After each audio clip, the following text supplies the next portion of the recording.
26 नवंबर 2008 वो दिन जब मुंबई गोलियों और धमाकों से गूंज उठा। एक ऐसा वाकया जिसे भारत का 9/11 करार दिया गया। मुंबई अटैक एक सिक्योरिटी लैप्स था जिसे तस्लीम करने के बजाय भारतीय सरकार ने पड़ोसियों को मूरदे इल्जाम ठहराना शुरू कर दिया और 2025 आते आते मोदी नवाज भारतीय मीडिया मुबालगे की हर हद पार कर गया। बॉलीवुड ने इन हमलों का मरकजी मुल्जिम कराची के इलाके लियारी से खोज निकाला और ये मुल्जिम कोई और नहीं, लियारी गैंग वार का अहम तरीन किरदार, दहशत की अलामत समझे जाने वाला रहमान डकैत था। बॉलीवुड फिल्म धुरंधर में रहमान डकैत को एक खुश लिबास और कम गोश शख्स के तौर पर पेश किया गया जो लखनवी अंदाज में आदाब बजा लाता था। अलबत्ता साथ ही वो जालिम और बासर है और लियारी पर गलबा पाकर पूरे कराची को अपने नाम करना चाहता है। अब्दुर्रहमान बलोच उनका नाम था असली और उनको कहते रहमान डकैत थे। तो उनको जो दिखाया गया है इसके अंदर वो बहुत ग्लैमराइज करके दिखाया गया, वो ऐसा नहीं था। क्योंकि देखिए लियारी गैंग वॉर जो है वो आप सबके सामने की बात है, वो कोई इतनी बड़ी चीज़ नहीं थी कि उसमें पूरा पाकिस्तान इफेक्ट होता। वो कराची का एक इलाका है लियारी जिसमें होता था। नंबर एक तो उन्होंने लियारी को गलत दिखाया। लियारी में बगैर फुटबॉल के और बगैर बॉक्सिंग के आप कैसे जा सकते हैं? लियारी है ही इन दोनों चीज़ों का गढ़, तो आपने वो नहीं दिखाया। फिर आपने जो है रहमान डकैत दिखाया है, वो अपने आप को रहमान डकैत कह रहे हैं। वो रहमान डकैत अपने आप को क्यों कहेगा? अब इंडिया ने फिल्म बनाई तो यहाँ पर लोग मजबूर है उसके बारे में जो है वो पूछने जा रहे हैं कि यार वो कौन था। अब जाके एक रिसर्च हो रहा है और रिसर्च भी किसके जरिए हो रहा है? आप लोगों के यूट्यूबर्स वीलॉगर्स के जरिए। देखिए चौधरी असलम खुद जो थे उनको संजय दत्त बहुत पसंद थे, वो अपने इंटरव्यूज में भी कहे थे, उनकी बेगम ने भी कहा है। एक दफ़ा एक ज़माने में एक फिल्म आई थी शूट आउट एट लोखंडवाला, तो उसका जो कैरेक्टर था वो उसको पाकिस्तान में लोगों ने टीवी चैनल्स ने चौधरी असलम से कंपेयर किया था और वो असलम साहब उस वक्त हयात थे, तो बहुत उस पर खुश भी हुए थे। तो अब जब संजय दत्त ही चौधरी असलम बन रहे हैं तो उसको कैरेक्टराइजेशन को तो आप कुछ नहीं कह सकते, लेकिन हाँ जो उनको आपने जिस तरह दिखाया है कि वो उनकी जो गोट है बेसिकली वो पॉलिटिशियंस के हाथ में, ऐसा नहीं था।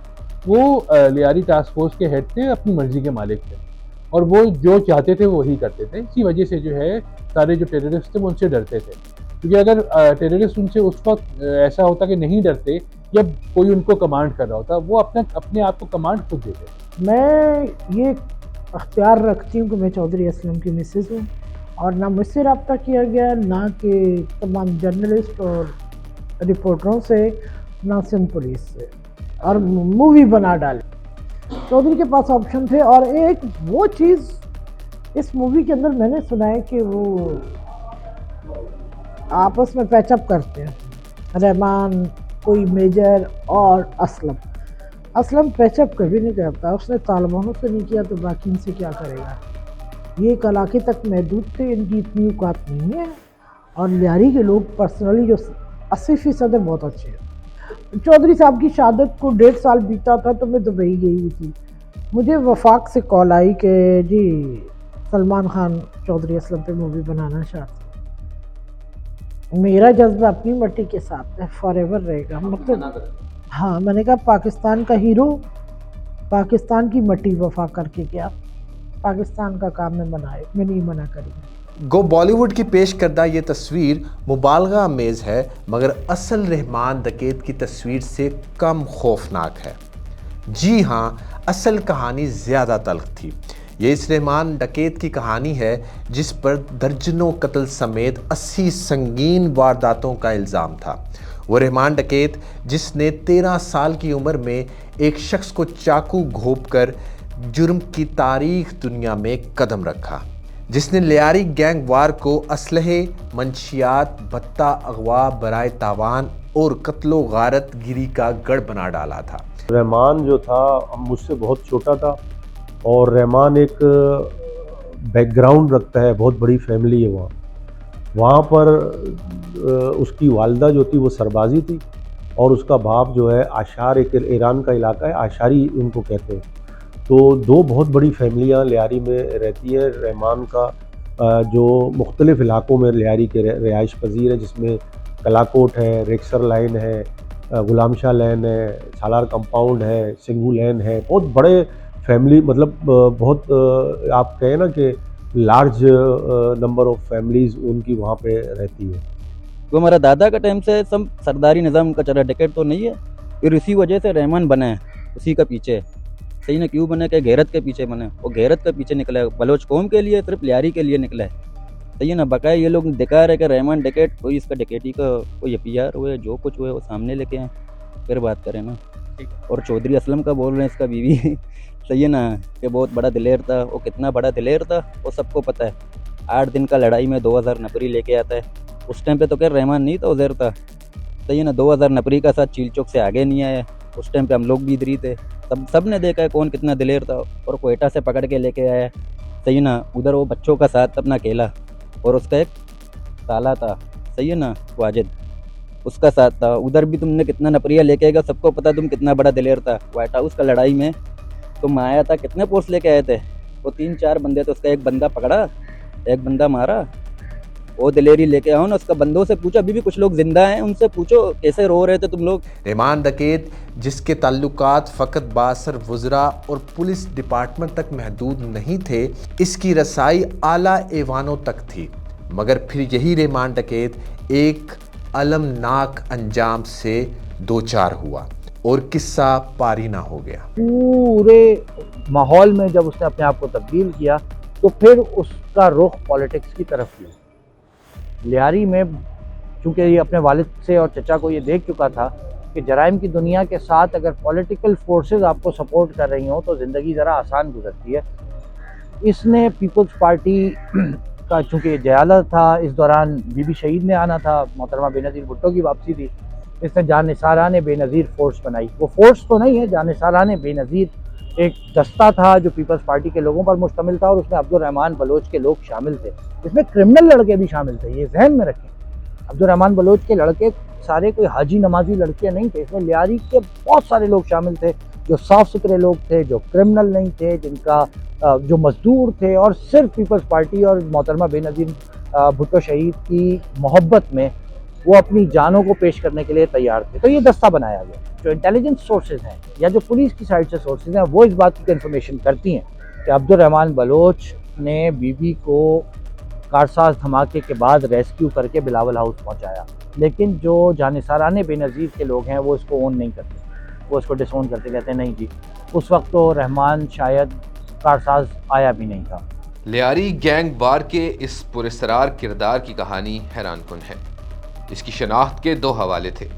पहला सियासी हवाला यानी पीपल्स अमन कमेटी का सरबरा सरदार अब्दुर्रहमान बलोच, और दूसरा मुजरिमाना हवाला यानी कराची अंडरवर्ल्ड का डॉन रहमान डकैत। एम.ए. जिन्ना रोड के अकब में वाक़े लियारी की ज़िंदगी में सकाफती और सियासी रंग रचे बसे हैं। यह इलाका भुट्टो दौर से पीपल्स पार्टी का गढ़ रहा है, अलबत्ता तरक्की की दौड़ में ये बाकी शहर से पीछे दिखाई देता है।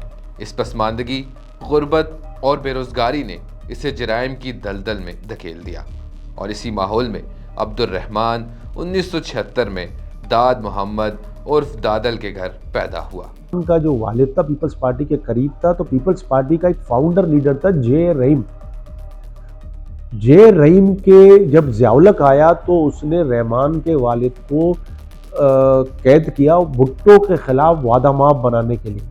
कराची सेंट्रल जेल में उसको बंद किया गया, इसलिए कि वो जे रहीम जो था वो पीपल्स पार्टी या भुट्टो के साथ उसके इख्तलाफात हो गए थे, या भुट्टो के, तो भुट्टो वो कहते हैं, जो इल्ज़ाम लगाते हैं ज़ियाउलक वाले के रहमान के वालिद के ज़रिए उसको टॉर्चर किया गया, उसके बेटे को, उसको उस बुनियाद पर उसको जो है कराची सेंट्रल जेल में रखा गया कि आप भुट्टो के ख़िलाफ़ गवाही दो। लेकिन उसके वालिद ने मरते दम तक, और उसका हार्ट अटैक से, कहते हैं बहुत से लोग कहते हैं कि टॉर्चर करके, और बहुत से लोग कहते हैं कि हार्ट अटैक से, और ये अभी तक कंफर्म नहीं है। तो रहमान के वालिद का जो मिसकंसेप्शन ये लोग बताते हैं ना कि ड्रग, अच्छा उसकी डेथ भी हुई है, वो जेल में था, आप जाके मालूम भी कर सकते हैं इसको कि वो उस केस में था जे रहीम वाले। ज़ियाउलक ने उसको वादा माफ़ गंवाने की कोशिश, लेकिन वो नहीं बना। उसके वालिद दादल का बुनियादी हवाला सोशल वर्क था। अलबत्ता कुछ लोग कहते हैं कि दादल और उनके भाई मंशियात के कारोबार से वाबस्ता थे। उस जमाने में इकबाल उर्फ बाबू डकैत और हाजी लालू ग्रुप भी लियारी में एक्टिव थे। अरशद पप्पू लालू ही का बेटा था, जो रहमान की कहानी का एक अहम किरदार है। अच्छा, फिर रहमान का एक चचा था बेग मोहम्मद, उसको बाबू डकैत मर्डर करता है बहुत पहले। तो रहमान, अच्छा बाबू जो था वो पीपल्स पार्टी के उस वक्त क्लोज था, लेकिन रहमान का जो वालिद था वो हारून के साथ थे, तो एक राइवलरी, लेकिन बाबू डिक्लेयर नहीं करता था, बाबू ओपनली नहीं कहता कि मैंने मारा है। तो बाबू के साथ उसकी एक तरह से उस वक्त दुश्मनी हुई, उसके चचा को मर्डर किया था बाबू ने, और बाबू ने मर्डर भी किया था। एक बहुत बड़ा डाकू था सिंध का सादिक गड्डानी, ये सादिक गड्डानी ने कहीं जाके कन्फेस किया कि हमने मारा था। जराइम और कारोबारी रकाबत में आंख खोलने वाले रहमान ने स्कूल का रुख ज़रूर किया, मगर वो फ़कत छठी जमात तक ही तालीम हासिल कर सका। इसके नसीब में तालीम नहीं, तलखी और तशद्दुद था। 1989 में इसने अपना पहला संगीन जुर्म सरअंजाम दिया। ये एक मामूली तकरार थी जो एक चाकू के हमले में बदल गई। सामने वाला शख्स ज़ख्मी हो गया, अलबत्ता कम उम्री की वजह से रहमान गिरफ्तारी से महफूज रहा। 1992 में रहमान की दोस्ती आरिफ नामी एक शख्स से हुई जो मंशियात का गैंग चलाता था। इसी बरस रहमान ने ज़िंदगी का पहला कत्ल किया और फिर एक ना रुकने वाला सिलसिला शुरू हो गया। इसकी उम्र जब 14 साल थी, उस वक्त इसके हाथ से एक शख्स ज़ख्मी हुआ था। वो इसको इलाके में किसी चीज़ से रोक रहा था और इसने उस पर छुरियों के वार कर दिए थे। ये पहला इसका किसी भी शख्स के साथ झगड़ा था और उसमें इसकी FIR भी हुई थी इस वाक़े की। कलाकोट का इलाका था ये जहाँ पर ये वाक़या पेश आया था, लेकिन इसकी गिरफ़्तारी नहीं हुई थी। ये गिरफ़्तारी ना होना हम कह सकते हैं कि इसके घर वालों का प्रेशर था। इसकी जो फैमिली थी उसने एक नया तरीका अपनाया था। वो क्राइम अगर कर रहे थे तो वो इस तरह कर रहे थे कि उन्होंने पॉलिटिकल शख्सियात की ताकत हासिल की।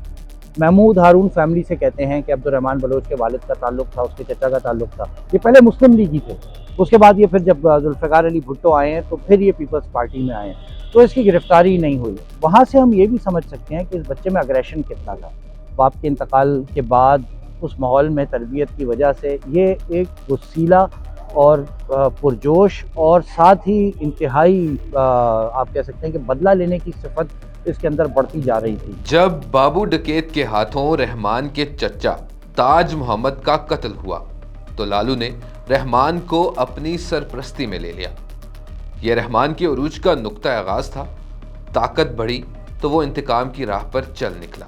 तो उसके बाद क्या होता है कि रहमान का एक चचाजाद भाई होता है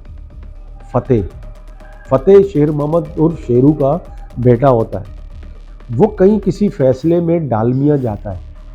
डालमिया में एक सलेमान बुरुई नाम का बंदा होता है जो बहुत जाम सादिक का ख़ास बंदा होता है और पीपल्स पार्टी का बहुत पुराना बंदा होता है। ये सबका रहमान के वालिद का, हाजी लालू का, अरशद पप्पू के वालिद के दोस्त होते थे। उनका एक बेटा था गफूर नशे की हालत में जब ये जाते हैं तो वहाँ पर फतेह के साथ उसकी एक छोटी सी बात पे तलख कलामी होती है, उसमें वो फतेह को मर्डर कर देता है। ये रहमान के शुरुआत में आपको बता रहा हूँ कि रहमान फिर हाजी लालू जो था अरशद पप्पू का वालिद, चूँकि रहमान का जो चचा था शेर मोहम्मद उसके साथ बहुत ही क्लोज था, तो वो रहमान को वहाँ से, और वो बहुत शार्प आदमी होता है हाजी लालू, वो देखता है कि इस ख़ानदान के अंदर, बलोचों के अंदर रिवायत होती है ना बदला लेना, क्योंकि हाजी लालू का दोस्त था शेर मोहम्मद उर्फ शेरू जो रहमान का चचा था। वो रहमान को वहाँ से पिक करके अपने पास लाता है और रहमान को ट्रेन करके और उसको ये कन्विंस करता है कि आपको अपने चचा के बेटे का बदला लेना है।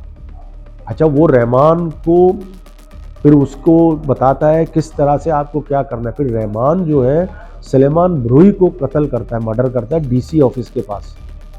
ये सारा गुरूम हाजी करता है, हाजी लाल मोहम्मद। यहाँ से जब वो इसकी शुरुआत होती है फैमिली के अंदर, फिर वो आता है फतेह की माँ के पास आता है, उसको बताता है कि हमने बदला ले लिया। यहाँ से उसका एक शुरू हो जाता है कहानी। आज ही उसको गुरूम करता है। रहमान और बाबू गैंग की झड़पें शुरू हो गईं। यही वो वक्त था जब मीडिया में लियारी गैंग वार की खबरें जीनत बनी। 18 फरवरी 1995 को एक छापे के दौरान पुलिस ने रहमान को घेर लिया था। उसका दोस्त आरिफ मारा गया, मगर वो किसी तरह फरार होने में कामयाब रहा। 1995 में ही रहमान के हाथों उसकी वालदा के कत्ल की होलनाक बाज़गश्त सुनाई दी। गिरफ्तारी के बाद उसने बताया कि उसे शुबा था कि उसकी वालदा पुलिस की मुखबर बन चुकी है। आखिरकार रेंजर्स ने उसे गिरफ्तार कर लिया। वो 2.5 साल जेल में रहा, मगर जून 1997 में सिटी कोर्ट से फरार हो गया और हब में जा छुपा। ये जो इसकी गिरफ्तारी हुई थी, कहते ये हैं कि ये गिरफ्तारी हाजी लालू ने करवाई थी। इस गिरफ्तारी में इसके साथ हाजी लालू का बेटा यासिर अराफात भी गिरफ्तार हुआ था। और 90s में चूँकि गिरफ्तारी हुई थी तो कयास ये है कि चूँकि 92 में MQM के ख़िलाफ़ ऑपरेशन शुरू हो चुका था 90s में, उस ऑपरेशन को बैलेंस करने के लिए कि जी ये सिर्फ एक पार्टी के ख़िलाफ़ या एक लिसानी अकाई के ख़िलाफ़ ऑपरेशन नहीं है, बल्कि ये अक्रॉस द बोर्ड जराइम पेशा अफराद के ख़िलाफ़ ऑपरेशन हो रहा है। उस ऑपरेशन को बैलेंस करने के लिए कहते हैं कि अब्दुर्रहमान बलोच और यासिर अराफात को सरेंडर करवाया गया था। और कुछ अरसे के बाद यासिर अराफात की ज़मानत करवा लेता है उसका बाप हाजी लालू, लेकिन अब्दुर्रहमान बलोच की नहीं कराता। यहाँ से अब्दुर्रहमान बलोच को हाजी लालू से उसका गुस्सा बढ़ जाता है, उसकी दुश्मनी शुरू हो जाती है। आप समझे कि नफ़रत का पहला बीज जो है वो यहाँ से पड़ता है। मफरूरी के दौरान उसने कारोबार को वुसअत दी, बलोचिस्तान की कौम परस्त तंजीमों से रवाबित इस्तवार किए, ईरान के चक्कर लगाए, कारोबार फैला तो रहमान को लालू गैंग एक छोटा सा तालाब लगने लगा। भागने के बाद ये बलोचिस्तान जाता है। बलोचिस्तान जाकर ये दोबारा से अपने गैंग को मुनज़्ज़म करता है और उसके बाद इनके आपस में जो ताल्लुकात ख़राब होते हैं वो मज़ीद बिगड़ना शुरू हो जाते हैं। अब्दुर्रहमान बलोच ने सन 2000 के बाद इस मारा मारी में जो जोर आया है, जो तेज़ी आई है अब्दुर्रहमान बलोच के दौर में, वो 2000 के बाद शुरू हुई। उससे पहले बहुत ज़्यादा किलिंग्स नहीं हो रही थी। 2000 के बाद इन्होंने एक दूसरे को मारना शुरू कर दिया, एक दूसरे के घर जलाने शुरू कर दिए। यहाँ तक कि मेवा शाह का इलाका चूँकि हाजी लालू के पास था, वहाँ एक बड़ा कब्रिस्तान है, लियारी वाले वहाँ अपने लोगों को ले जाके दफन नहीं कर सकते थे, वो इनको मारते थे। तो इस हद तक दुश्मनी बढ़ चुकी।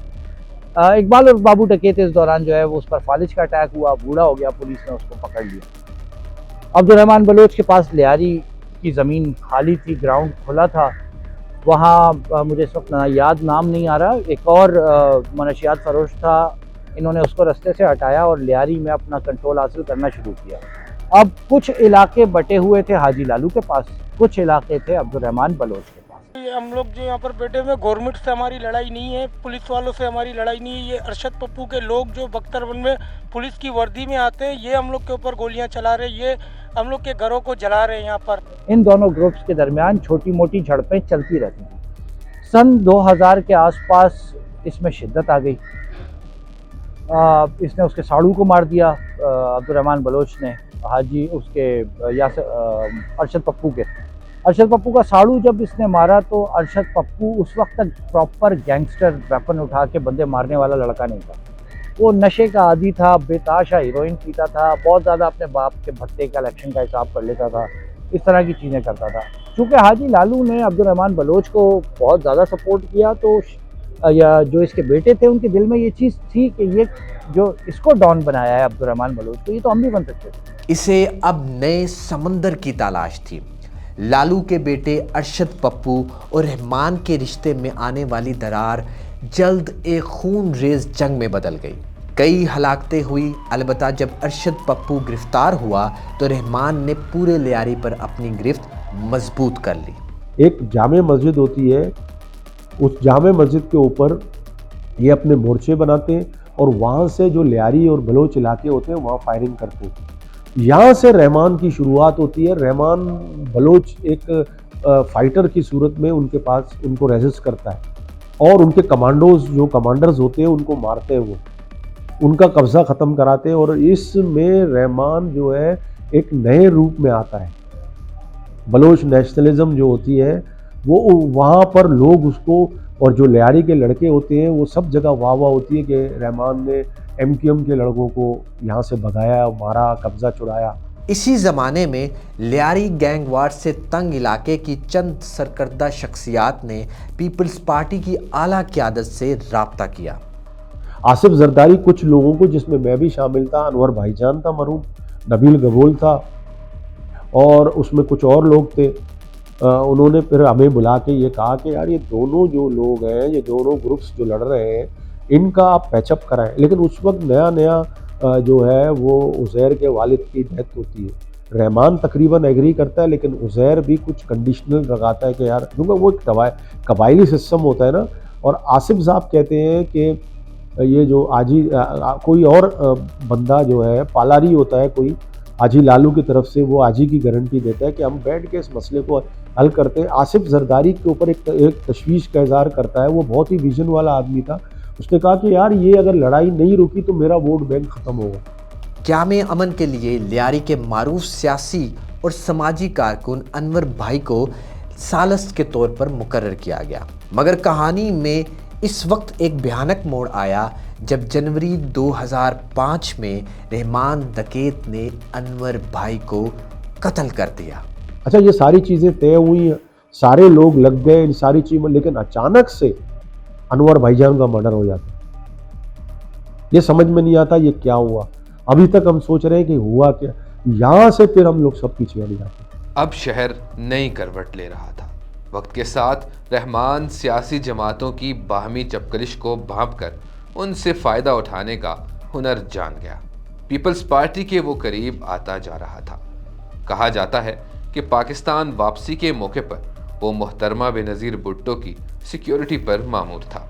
2008 में रहमान ने अमन कमेटी के परचम तले शहर के मुख्तलिफ इलाकों में अपने यूनिट्स कायम करने शुरू कर दिए।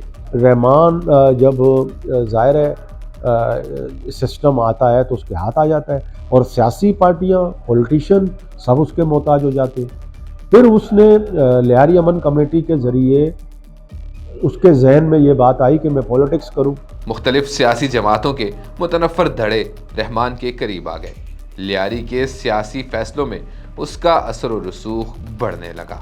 कहा जाता है कि रहमान को काबू करने के लिए अरशद पप्पू को एक अहम सियासी जमात की आशीर्वाद हासिल हो गई थी। इससे लियारी गैंगवार शिद्दत इख्तियार कर गई। हालात बिगड़ने लगे तो एक और डॉन की कहानी में एंट्री हुई।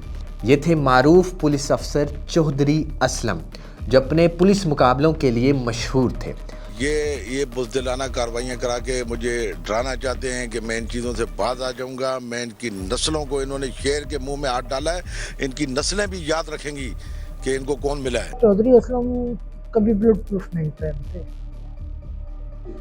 जिंदगी में तमाम पाकिस्तान की जो भी इधर मीडिया है उन्होंने देखा है चौधरी को, कभी भी ब्लड प्रूफ में नहीं देखा। चौधरी असलम मौत से नहीं घबराता। चौधरी असलम एक पठान मत गुजरा है। चौधरी उसका खताब है, उसकी पहचान बना है, जबकि रियल में वो पठान आदमी है। आखिरी हफ्ता था लाइफ का, तो मैंने उनसे कहा कि काम को थोड़ा सा स्लो करें, इस वक्त आपको बहुत खतरात बढ़ गए हैं। मेरी नाराज़गी थी मेरी बेटी को, उन्होंने बोला कि मम्मा से कहें नाराज़ ना हो, 20% काम बाकी है, 80% कराची पाक कर दिया। तो मैं ये ज़रूर कहूँगी कि इस मट्टी को जो खून मिला शहीदों का और दहशतगर्दों को मिटाने के लिए उन्होंने अपनी जानों के नजराने भी पेश किए। ना तो चौधरी किसी मैदान में पीछे हुआ, ना चौधरी ने किसी से सहूलतें ली परदेशों में भी। फिर चौधरी असलम के बारे में कहा जाता है कि उसने एमकेएम के लोगों को मारा।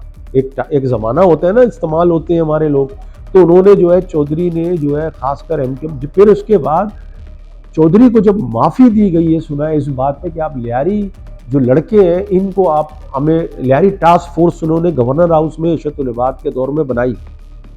उसमें लियारी चौधरी असलम को टास्क दिया गया कि आप, अच्छा, चौधरी असलम ने मावराए अदालत लियारी के कई लड़कों को सुबह सवेरे आता था, वो उनके घर के सामने मारता था। चौधरी असलम को जो टारगेट दिया गया वो था रहमान डकैत। लियारी टास्क फोर्स कायम की गई, इसके सरबराह भी चौधरी असलम बनाए गए।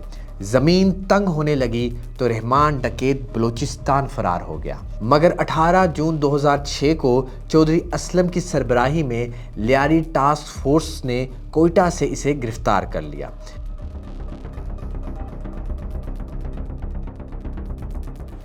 गिरफ्तारी से बचने के लिए छत से छलांग लगाकर भागने की कोशिश में रहमान डकैत की टांग टूट गई। रहमान अब लियारी टास्क फोर्स की तहवील में था। इसे एक खुफिया ठिकाने पर रखा गया, मगर इसने किसी तरह अपने साथियों को ठिकाने की खबर दे दी, जो असलहे के जोर पर इसे छुड़ा ले गए।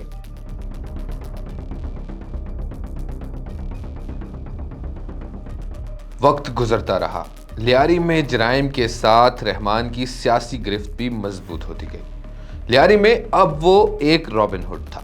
फिर उसने ये सारी चीज़ें, बंदूकें लड़कों से छीन ली, मंशियात उसने ख़त्म कर दिया। रॉबिन हुड का जो एक चेहरा था, उस तरह से जो है वो उसने अपने आप को पेश करने की कोशिश की, लोगों के काम करने शुरू किए अमन कमेटी के ज़रिए। अच्छा, उसके पास ये चीज़ थी, वो सेंट्रलाइज पावर था। 2008 में चंद ऐसे वाक़यात हुए जिनके बाद वो हुकूमत और अपोजिशन दोनों के लिए नापसंदीदा ठहरा। सूबाई और वफाकी इदारे इकट्ठे हुए, पुलिस डिपार्टमेंट ने कमर कस ली। घेरा तंग होने लगा तो अगस्त 2009 में रहमान अपने साथियों के हमरा बलोचिस्तान निकल गया। चौधरी असलम और उनके साथी ताक़ुब में निकले। 10 अगस्त 2009 को खबर आई कि रहमान डकैत तीनों साथियों समेत पुलिस मुकाबले में हलाक हो गया है। ये कहा जाता है कि चौधरी असलम ने उसका फिर बाद में जब इनकाउंटर किया, ये चार इनकाउंटर का 0 पॉइंट से उसको पकड़ते हैं वहाँ के और चौधरी के हवाले करते हैं। और उसके साथ 3 लोग होते हैं, नज़ीर बला, अकील बलोच और औरंगज़ेब बाबा। औरंगज़ेब बाबा का कोई क्रिमिनल रिकॉर्ड नहीं है, वो बड़ी अच्छी फैमिली से वाबस्ता था। अकील का हो सकता है, वो नज़ीर बला का हो सकता है क्रिमिनल। औरंगज़ेब बाबा का कोई क्रिमिनल रिकॉर्ड नहीं था। वो एक ट्रांसपोर्ट में मैनेजर था, ट्रांसपोर्टर्स एसोसिएशन की, और वो उर्दू कॉलेज का पढ़ा हुआ लड़का था, BSO से उसका वास्ता था। फिर वो पीपल्स पार्टी में आया और अच्छी फैमिली से बिलोंग करता था। तो ये भी चीज़ें जो है ना, कोई रिपोर्ट नहीं करता कि चौधरी असलम ने उसका इनकाउंटर किया यहाँ पे आके। वो तो 0 पॉइंट से उसको बलूचिस्तान के इदारे पकड़ते हैं। कैसे हवाला होता है, किस तरह होता है, ये अभी तक एक मौमा है, ये अभी तक समझ में नहीं आया। रहमान डकैत की मौत का लियारी में सोग मनाया गया। उसका जनाजा लियारी की तारीख के बड़े जनाजों में शामिल होता है और इसकी मौत के बाद भी अमवात का सिलसिला रुका नहीं। गैंग वार जारी रही। 5 बरस बाद जनवरी 2014 में चौधरी असलम दहशतगर्दी का निशाना बन गए। अरशद पप्पू भी बेदर्दी से कत्ल हुआ। ये है अब्दुल रहमान बलोच की कहानी, जो किसी के लिए रॉबिन हुड था और किसी के लिए क्रिमिनल। ये कहानी कराची से बॉलीवुड तक तो जा पहुंची, मगर ये आज भी अधूरी है।